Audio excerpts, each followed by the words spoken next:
Welcome to Spirit, a place where real fear lives in silence.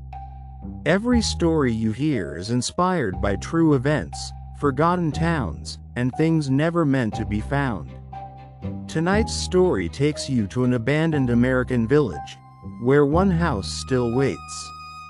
And deep inside the pine forests of Vermont, there is a forgotten little village called Granger Hollow, a place locals avoid, even in daylight. Most houses sit abandoned, their roofs sagging like they're tired of remembering what happened there. Only one home still has any life in it. The old Merrick house, standing at the far edge of the village. Or, what looks like life. Generated by Speech Eyes.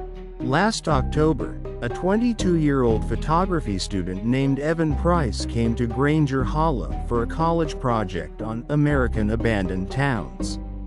He had heard rumors that years ago, the entire village vanished overnight. No bodies, no fires, just empty homes, breakfast still on tables, rocking chairs still moving. But there was one rule locals repeated again and again. Evan didn't believe in village legends. He arrived around 5 p.m., the sun low, the sky cold.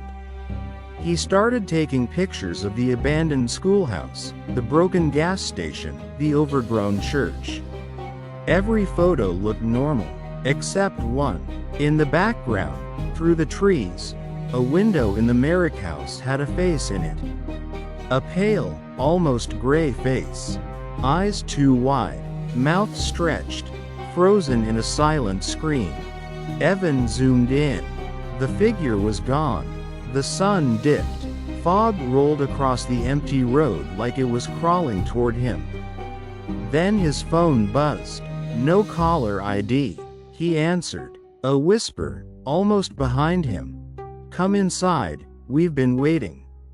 He froze. The voice wasn't from the phone. It echoed from the woods. His flashlight flickered. The Merrick house porch light turned on, slowly, even though the house had no electricity for decades. Evan felt a pull, a strange heaviness in his chest, like invisible hands guiding him forward. Against his own will, he walked toward the house. The door creaked open before he touched it. Inside, the air was colder than winter. Dust floated like ash. The floorboards groaned.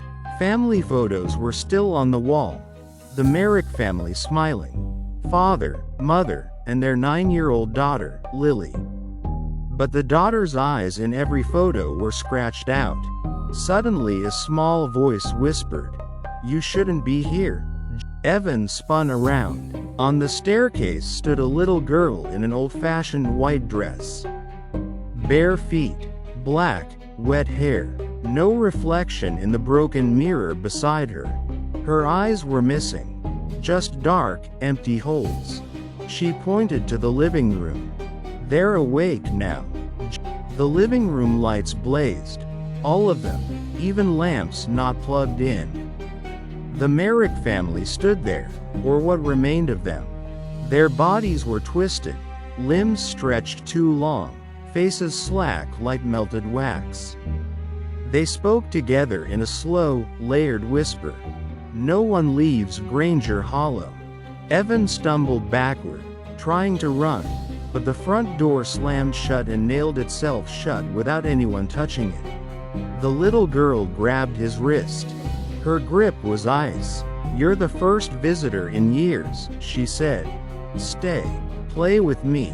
Her nails dug into his skin. The next morning, a sheriff's patrol car passed through Granger Hollow. They found Evan's camera on the road outside the Merrick house. The last photo? A blurry shot taken from the living room floor. Evan's face twisted in terror, and behind him, the Merrick family towering over him, eyes glowing pale white, mouths wide open. Evan was never found, but locals say sometimes, at night, you can see a new shadow in the Merrick house window. A tall young man, staring out, silently screaming for help that will never come. If you ever pass through a quiet American village where the lights turn on by themselves, don't stop. Don't look back, and never enter the last house. Because some places don't want visitors, they want replacements. This is Spirit, and tonight, you're not alone.